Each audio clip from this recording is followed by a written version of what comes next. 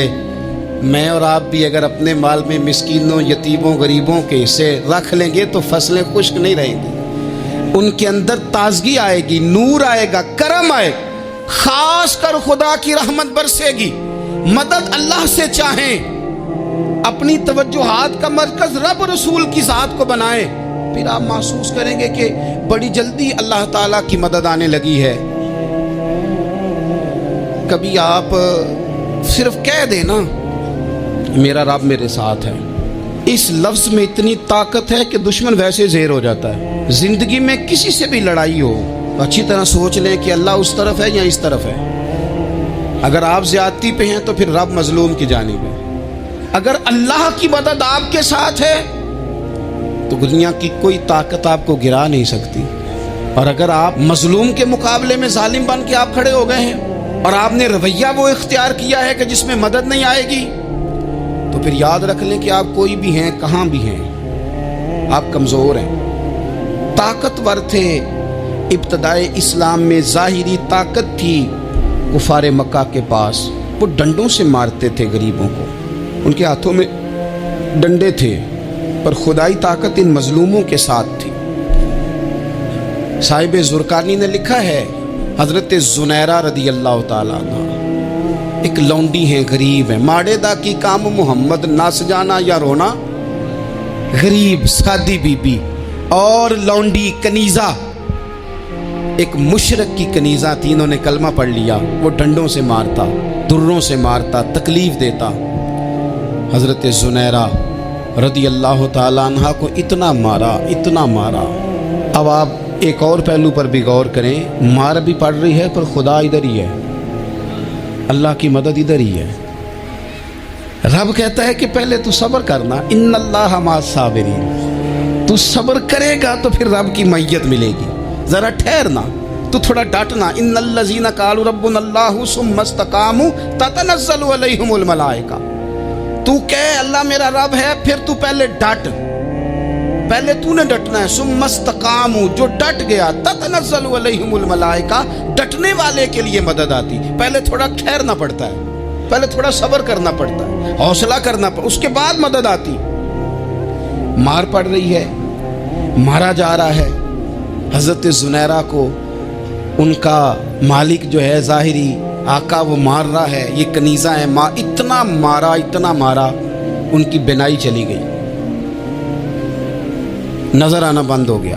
ابو جہل آیا اور کہنے لگا زنیرہ دیکھا نا ہمارے بت تیری آنکھیں لے گئے، معاذ اللہ، لات و منات ہمارے بتوں نے تجھے اندھا کر دیا۔ اب ایسا نہیں ہے کہ بی بی روتی جا رہی ہے، روتی جا رہی ہے، مایوسی مایوسی، معاذ اللہ، پریشانی، غریبی بڑی ہے، پوچھنے والا کوئی نہیں، یہ باتیں نہیں۔ کیا جملے ہیں خاتون کے، کیا لفظ ہیں۔ ابو جہل نے تنزیہ کہا، معاذ اللہ، کہنے لگا دیکھا نا ہمارے بتوں نے تجھے اندھا کر دیا۔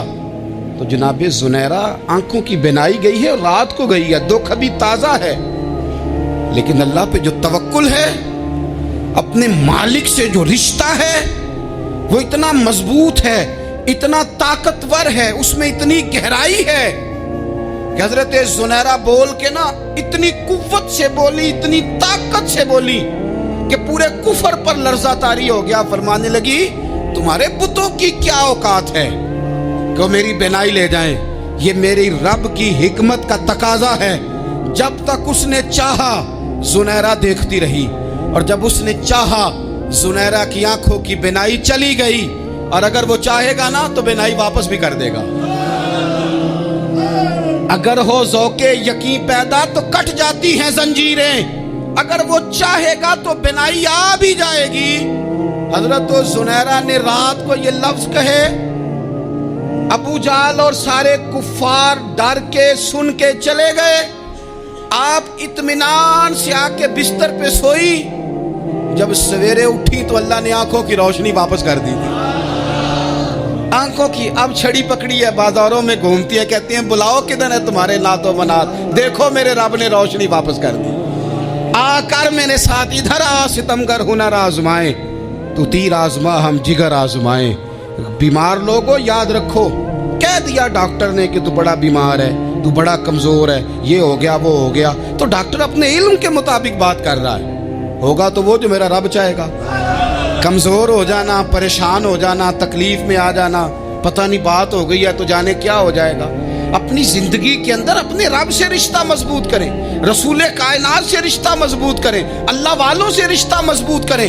حضرت زنیرہ نے پیغام دیا کہ زندگی میں جو جینا چاہتے ہیں تو وہ رب کا نام لے کے جی سکتے ہیں، جو اپنی زندگی میں خوشیاں دیکھنا چاہتے ہیں تو رسول اللہ کے نام پر خوشیاں دیکھی جا سکتی ہیں۔ توکل کی بنیاد پر بندہ خوشیاں لے سکتا ہے، اور اگر انسان میں توکل نہیں ہے تو پھر وہ اس کالے جادو سے بھی ڈر رہا ہے، وہ نیلے سے بھی ڈر رہا ہے، وہ پیلے سے بھی ڈر رہا ہے، وہ فلانے سے بھی ڈر رہا ہے، وہ میرے خلاف فلانا رشتہ دار سازش کر رہا ہے تو ڈر رہا ہے، فلانا میرے بارے میں یہ کر رہا ہے تو ڈر رہا ہے، وہ پتہ نہیں دنیا ادھر ہو جائے گی تو کیا ہو جائے گا، اٹھ باندھ کمر کیوں ڈرتا ہے، پھر دیکھ خدا کیا کرتا ہے۔